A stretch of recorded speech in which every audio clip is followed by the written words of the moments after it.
(2024학년도) 성신여자대학교 미디어 커뮤니케이션학과 모의 면접 비컴을 시작하도록 하겠습니다. 안녕하세요. 저는 미디어 커뮤니케이션학과의 학교생활 우수자 전형으로 입학한 21학번 함세희입니다. 안녕하세요. 저는 미디어 커뮤니케이션학과의 논술 전형으로 입학한 21학번 이채원입니다.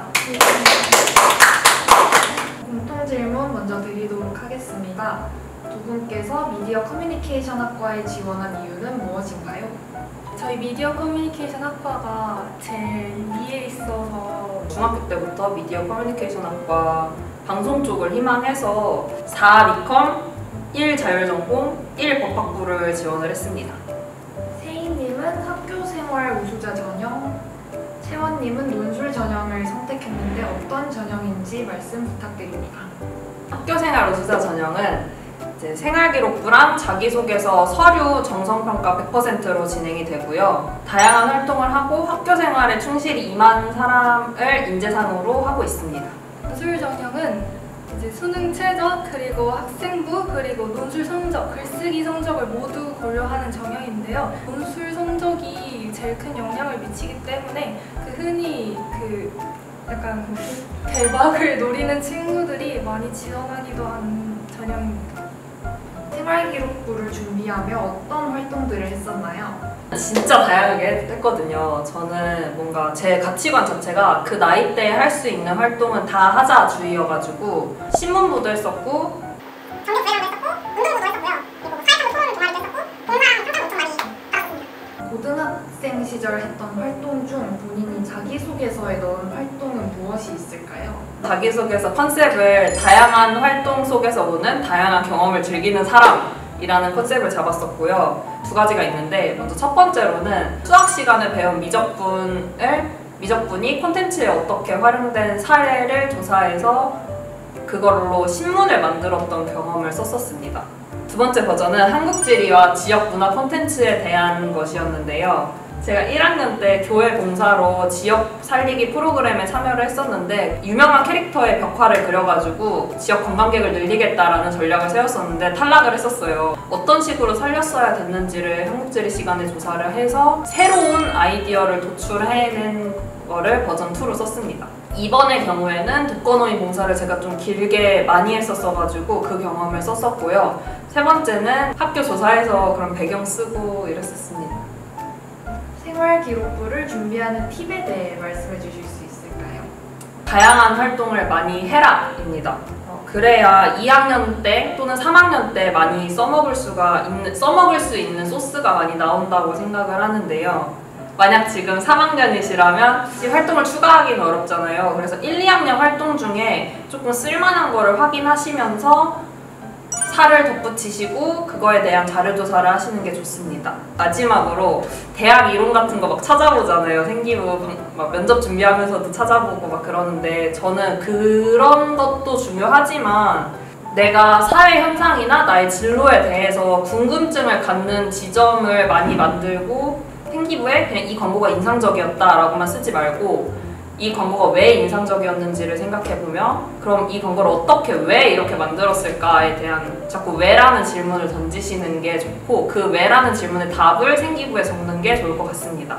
본인의 합격과 불합격을 결정지었다고 생각하는 포인트가 있으신가요?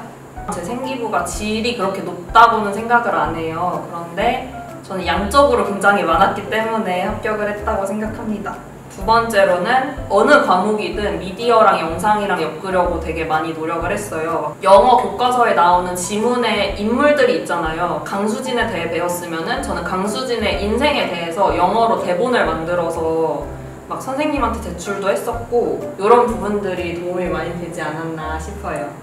지금 되돌아봤을 때 생활기록부를 준비하며 가장 후회되는 부분 또는 이렇게 챙겼으면 더 좋았을 텐데 하는 부분이 있을까요?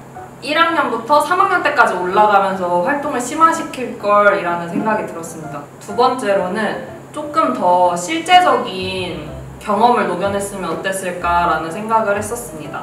UCC 대회에서 수상하고 연극대회 나고 이런 거 남들 다 하는 활동에 남들 다 하는 경험이지만 그 경험, 똑같은 경험 속에서도 다른 고민들을 하게 되잖아요. 왜 이런 컷을 집어넣었고 왜 이런 음악을 집어넣었고 이거를 촬영을 하면서 뭔가 내가 또 알아본 뭐 촬영 기법들이 있을 거고 이럴 텐데 그런 다른 고민들을 조금 더 자기소개서랑 생기부에 녹여낼 걸 하는 아쉬움이 있습니다.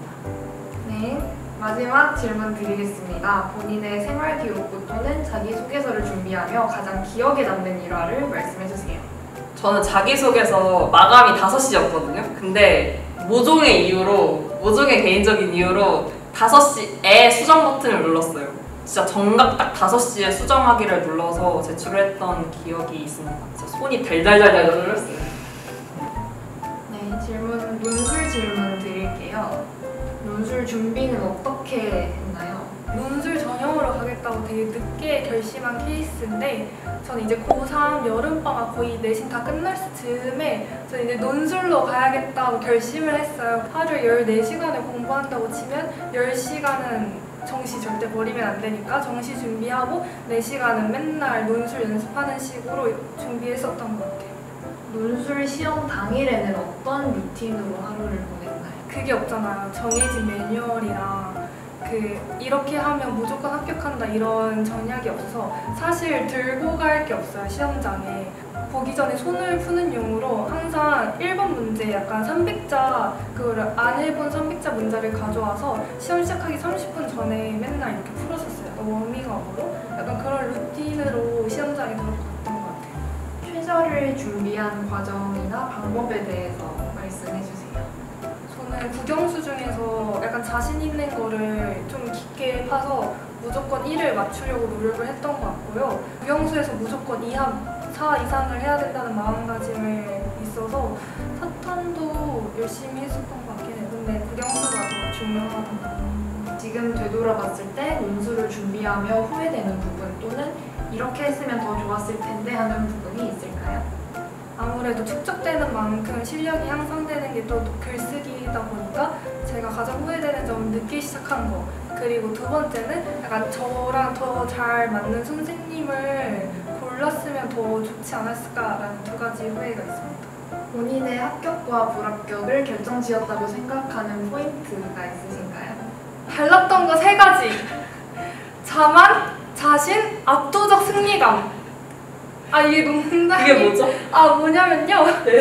약간 농담식이기도 한데 사실 논술은 글을 쓰면서 자기 글을 자기가 제일 자신감 넘치게 받아들이는 게 중요하다고 생각해요. 약간 자신 없어지면 그 말이 살짝 이럴 수도 있고 아닐 수도 있음 이렇게 되는데 이거를 누구보다 교수님이 제일 잘 체크하셔서 자신감이 제일 중요한 것 같습니다.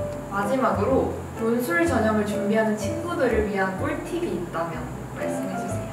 논술로 대학을 가겠다고 마음을 먹으셨다면 정말 논술을 엄청 열심히 해야 된다고 생각해요. 그냥 단순히 시간 날 때 논술 해야지 이런 것보다 글을 쓸 때 약간 말을 화려하게 하잖아요. 근데 논술은 말을 화려하게 하려는 것보다 그냥 본인의 생각을 많이 쓰는 게 더 중요한 것 같아요. 딱딱 간결하게 미사여구는 최대한 줄이고 그리고 하루에 난 논술을 무조건 4시간씩 하고 나는 이 전형으로 대학에 가겠어 라는 마음가짐을 가지고 열심히 하는 게 중요하다고 생각합니다.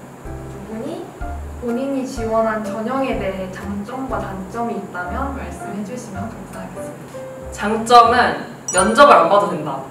그게 정말 큰 장점 같아요. 여대 면접이 너무 빡세기 때문에. 단점은 내가 이게 생기부에 단 한 줄 들어갔지만 강조하고 싶은 활동이어도 면접 때 강조를 못하고 그냥 생기부 그대로 제출을 해야 한다는 점? 약간 누구나 쉽게 지원할 수 있다? 근데 이제 단점을 3가지 정도 얘기하자면 너무 많은데요? 단점 첫 번째는 지원자가 너무 많아요. 제가 들어왔을 때도 4-5명 뽑았는데 그 미디어 커뮤니케이션 응시한 학생이 거의 강의실 2개 반 정도? 근데 2개 반이면 거의 200명 넘거든요. 두 번째 단점은 그 텀이 너무 길어요. 수능 시작하기 전부터 계속 논술 시험 있다가 수능 끝나고도 계속 3주간 논술 시험이 있는데 그 시험장이 대학마다 다 다르고 그래서 익숙해질 그게 없어서 되게 생각보다 에너지 소모가 심하거든요. 거기에서 많이 지쳐서 논술 시험 그냥 포기하는 친구들도 있었고, 그리고 세 번째 단점으로는 아무래도 노력한 만큼 결과가 나오지 않을 수도 있다? 그냥 그날 주제가 자기가 전혀 생각하고 있지 않았던 주제라면 쓸 말이 없어지니까 그때까지 쌓았던 게 한순간에 없어질 수도 있다라는 단점이 있습니다. 본인이 지원한 전형을 어떤 학생에게 추천하고 어떤 학생에게 비추천하시나요? 다양한 활동을 하는 사람들한테는 무조건 강추합니다. 학교 활동에 자신이 있는 사람. 비추하는 거는 아무래도 서류만 진짜 보다 보니까 생기부에 뭐가 안 채워져 있거나 아니면 성적이 조금 낮으신 분들은 면접으로 그냥 가시는 게 더 낫지 않을까 생각합니다. 추천하는 학생은 평소에 글을 잘 쓴다고 얘기를 들었던 학생, 추천하지 않는 학생들은 물론 글쓰기를 정말 싫어하는 학생이거나 아니면 정말 준비 하나도 안 했다가 갑자기 논술 일주일 전에 아 나는 잭팟 한번 터뜨리겠어 이러고 막 연대 가고 이러는 학생들은 입시를 준비하던 당시 생각했던 것과 합격하고 나서 지금 느끼는 것이 다른 점이 있을 것 같은데요. 어떤 게 있을까요? 미컴은 생각보다 실습이 없다. 그러니까 생각보다 실습이 없고 이론을 많이 배우는데 그 이론을 바탕으로 실습에 적용할 게 되게 많아요. 맞아요. 그냥 일상생활 사진 찍을 때 그냥 사진 찍고 있으면 머릿속으로 맞아. 4대3, 4대3 이렇게 맞아. 4대3으로 찍어야 돼 이러고 저희 과 특성상 시험이나 과제가 논술형일 경우가 진짜 많아요. 한 학기에 6과목 들으면 그 중에서 4개는 무조건 논술형으로 나오는 약간 대학 오기 전에는 아 논술 배워서 이거 말고 어디다 쓰지? 이랬는데 그 학교 오고 나니까 아 논술. 마지막으로 추가적으로 하고 싶은 말이 있다면 자유롭게 말씀해주세요. 이 영상을 보는 사람들 중에서 성신여대는 어떻게 입시를 할까라고 생각하시는 약간 예비 대학생분들이 많을 거라고 생각을 해요. 저희 학교, 저희 학과 기대 이상으로 재밌거든요. 다들 캠퍼스 약간 로망 꼭 가지고 공부 진짜 1년 불태워서 열심히 하셔서 대학교 와서 다 같이 놀면서 재밌는 생활 보내요. 화이팅! 저희 만나요. 아까도 말했지만 나만의 고민들과 나만의 왜라는 질문을 찾으셨으면 좋겠습니다. 그거를 생기부나 자기소개서에 녹여내면 되게 좋다. 입시 파이팅! 화이팅! 이상으로 성신여자대학교 미디어 커뮤니케이션학과 모의 면접 미컴을 마치도록 하겠습니다. 감사합니다.